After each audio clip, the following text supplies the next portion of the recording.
Salam, jumpa lagi dengan saya, Ibu Yeni sini. Kali ini kita akan bersama-sama belajar Pendidikan Agama Kristen kelas 8 dengan materi Hidup Berpengharapan. Ibu berharap kalian semua selalu sehat sehingga dapat belajar bersama-sama hingga materi ini selesai. Sebagai orang beriman, sebelum memulai pembelajaran, mari kita berdoa terlebih dahulu. Tuhan Yesus, terima kasih untuk kesempatan di mana kami boleh belajar tentang hidup berpengharapan. Kami berharap pandemi ini segera selesai sehingga kami bisa kembali sekolah tatap muka. Ini doa kami Tuhan, dalam nama-Mu kami berdoa. Amin. Anak-anakku kelas 8, pada bab 2 ini tentang hidup berpengharapan. Yang menjadi bahan Alkitab kita terdapat pada 2 Korintus pasal 4 ayat 8. Kita akan belajar tentang seorang tokoh yang bernama Antonius. Mari kita dengarkan kisahnya bersama-sama.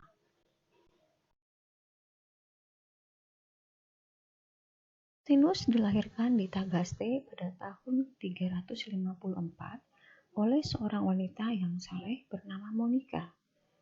Ayahnya adalah seorang pejabat tinggi yang bernama Patrisius. Ibu Monika mendidik ketiga putra-putrinya dalam iman Kristen. Namun, ketika menginjak remaja, Agustinus mulai berontak dan hidup liar. Pernah suatu ketika, ia dan teman-temannya yang tergabung dalam kelompok 7 penantang Tagaste mencuri buah-buah pir milik Patalus, seorang petani miskin yang siap dipanen untuk dilemparkan kepada babi-babi. Ketika dewasa, Agustinus menganut agama Manikahean yang sangat kontroversial, sehingga membuat ibunya menjadi sangat cemas dan takut. Namun demikian, Ibu Monika selalu mendoakan suami dan anak-anaknya agar bertobat dan menjadi pengikut Kristus. Melihat perilaku anaknya, Ibu Monika sangat sedih. Segala cara dilakukan untuk menyadarkan anaknya, namun selalu gagal.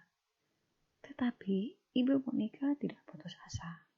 Ia terus berdoa bagi anak dan suaminya. Dalam doa, ia selalu berkata, "Kiranya Tuhan yang Maha Baik dan Maha Kasih melindungi dan membimbing suami dan putraku ke jalan yang benar dan dikehendakinya." Dan akhirnya, doa Ibu Monika dijawab Tuhan. Suatu ketika, suaminya sakit dan sebelum meninggal, ia bertobat dan meminta dibaptis. Tetapi hal ini tidak membuat Agustinus bertobat. Ia kemudian pergi ke Italia, dan di kota Milan, Agustinus bertemu dengan Uskup Ambrosius. Ia kemudian bertobat dan meminta dibaptis dan memutuskan hidup baru. Pada tahun 396, ia kemudian menjadi uskup di Hippo dan dikenal sebagai bapak gereja yang sangat disegani dan dihormati. Seseorang yang kemudian mempunyai pengaruh dalam sejarah gereja. Ada satu perkataan Agustinus yang sangat terkenal. "Terlambat aku mencintaimu, Tuhan." Ibu Monika tidak pernah kehilangan pengharapan dan tidak sedikit pun putus asa untuk mendoakan anaknya.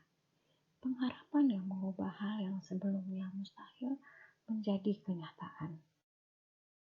Kemudian kita masuk ke dalam submateri berharap akan kedatangan Mesias.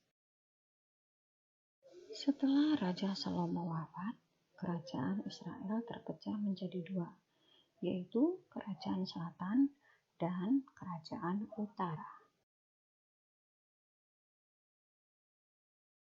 Mereka kemudian menjadi tawanan dan dibuang ke Babel.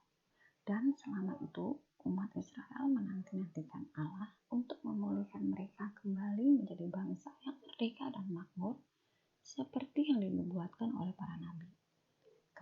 bisa membacanya pada kitab Yesaya pasal 40 ayat 1 sampai 2 dan Mika pasal 5 ayat 1 sampai 2. Pada saat itu, umat Israel terpecah menjadi dua kelompok, yaitu yang pertama, mereka yang sudah kehilangan harapan dan kepercayaan terhadap janji Allah. Yang kedua, mereka yang masih percaya pada janji Allah dan tetap berpengharapan akan datangnya Sang Mesias yang akan membebaskan mereka dari tangan penjajah.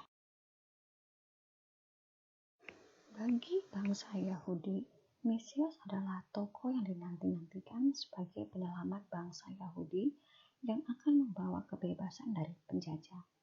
Dan dalam kelompok yang kedua ini ada seorang yang bernama Simeon. Lukas menyebutnya sebagai orang yang benar dan saleh yang menantikan penghiburan bagi Israel. Kalian bisa membacanya dalam kitab Lukas pasal 2 ayat 25. Pengharapan Simeon tidak sia-sia.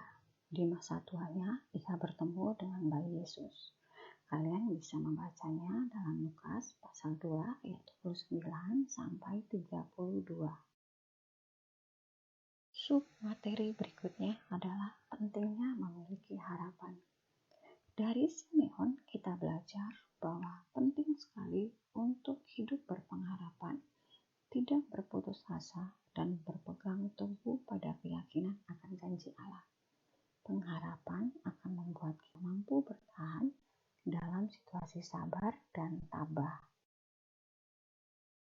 Pengharapan seumpama motor yang menggerakkan roda kehidupan kita, melewati jalanan berjal dan berliku.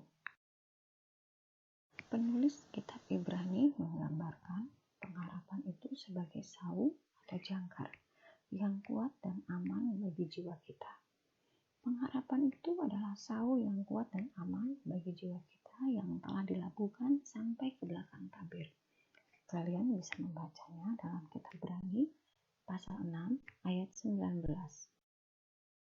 Dari contoh Ibu Monica dan Simeon, kita dapat belajar bahwa mereka tidak berputus asa dan menyerah. Mereka dengan sabar dan tekun berdoa dan mengharap pada Allah. Dan buah dari penantian mereka adalah Simeon bertemu dengan bayi Yesus dan Ibu Monica menyaksikan anaknya Agustinus menjadi seorang uskup, salah satu tokoh penting dalam gereja.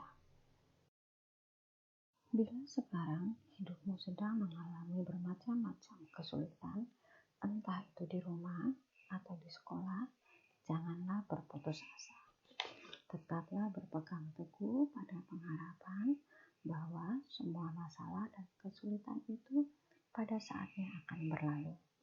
Seperti yang dikatakan oleh Paulus, dalam segala hal kami ditindas, namun tidak terjepit, kami habis akal, namun tidak putus asa. Kalian dapat melihatnya di 2 Korintus pasal 4 ayat 8. Dengan demikian, kamu akan terus didorong untuk tetap berusaha dan berdoa.